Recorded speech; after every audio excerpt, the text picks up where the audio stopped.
ഇന്ന് യേശുവിൻ്റെ അടുത്ത് ഒരു കംപ്ലൈൻറ്റുമായിട്ട് വരികയാണ്. വന്നത് നിയമത്തിന് ഫരിസേയരാണ്. കാര്യം, ഒരുമിച്ച് ഭക്ഷണം കഴിക്കുന്ന സമയത്ത് യേശുവിൻ്റെ ശിഷ്യന്മാരിൽ ചിലർ കൈ കഴുകിയില്ല. അതാണ് കംപ്ലൈൻറ്റ്. അതവർക്ക് സഹിച്ചില്ല. യേശുവിനിത് കേൾക്കുമ്പോൾ അവരോട് ഒത്തിരി ദേഷ്യമാണ് തോന്നിയത്. കാര്യം, നിങ്ങളിങ്ങനെ വളരെ പെരിഫറലായിട്ടുള്ള കാര്യങ്ങൾ അച്ഛനെ ഡിസ്കസ് ചെയ്തുകൊണ്ടിരിക്കുന്നത്.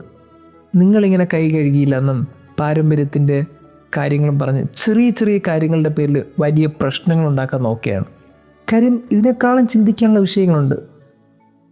ഈ ഫരിസേയരുടെ നിയമത്തിൻ്റെ പ്രശ്നം എന്താണെന്ന് ചോദിച്ചാൽ, ഇവർ ട്രഡീഷന് ഒത്തിരി പ്രാധാന്യം കൊടുത്തു, പാരമ്പര്യത്തെ, ഈ പാരമ്പര്യങ്ങളുണ്ടാക്കിയ നിയമത്തെ.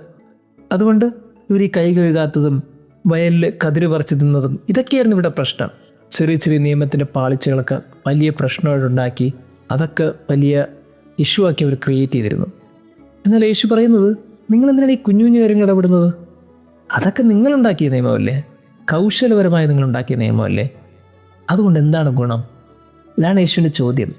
എന്നിട്ട് യേശു പറയുന്നത് ഇങ്ങനെയാണ്, നിങ്ങൾ ഈ നാവ് കൊണ്ട് പല കാര്യങ്ങളും പറയും, എന്നാൽ ഹൃദയം കൊണ്ട് നിങ്ങൾ ആ നിയമത്തിലോട്ട് എത്തിയിട്ടുണ്ടോ? ദൈവത്തിലേക്ക് എത്തിയിട്ടുണ്ടോ? അതാണ് ചോദ്യം.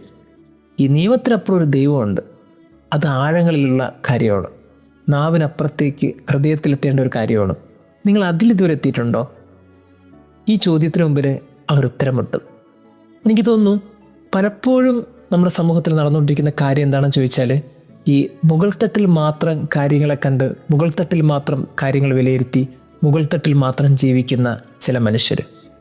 അങ്ങനെയല്ലല്ലോ, അതിനപ്പുറത്തേക്ക് കാര്യങ്ങൾ ഉള്ളിലേക്ക് എത്തണ്ടേ? സോഷ്യൽ മീഡിയയിൽ ഒരു ചിരിച്ചുകൊണ്ടുള്ള മുഖമിടുന്നവർ, അവർ ചിരിക്കുന്നുവെന്നും സന്തോഷിക്കുന്നു നമ്മൾ ചിന്തിച്ചാൽ അത് തെറ്റിപ്പോയി. യഥാർത്ഥ ഉള്ളിൽ ചിലപ്പോൾ സങ്കടത്തിലായിരിക്കും, മറ്റുള്ളവരെ കാണിക്കാൻ വേണ്ടി ഇടുന്നതായിരിക്കും. പ്രൈവറ്റ് ലൈഫ് അല്ലല്ലോ പബ്ലിക് ലൈഫ്. പലരും ഈ പുറമോടി കണ്ടും പുറമേയുള്ള കാര്യങ്ങൾ ചിന്തിച്ചും വിശദീകരിച്ചുമൊക്കെ കാര്യങ്ങൾ വിലയിരുത്തി മുന്നോട്ട് പോകുമ്പോൾ അകമറിയാൻ എന്താണ് മറന്നു പോകുന്നത്? യേശുവിന് ഇപ്പോഴും ചോദ്യം ഇതാണ്, നിങ്ങൾ ഈ പാരമ്പര്യത്തിൻ്റെ പേര് പറഞ്ഞ് പുറമോടി കണ്ട് കാര്യങ്ങൾ വിലയിരുത്തി ഒരു മുകൾ തട്ടിൽ മാത്രം കാര്യങ്ങൾ ചിന്തിച്ചിരിക്കുമ്പോൾ നിങ്ങളെന്ന് അകത്തേക്ക് പ്രവേശിക്കും? എന്ന് ദൈവത്തിലേക്ക് പ്രവേശിക്കും? ദൈവം നമ്മെ അനുഗ്രഹിക്കട്ടെ.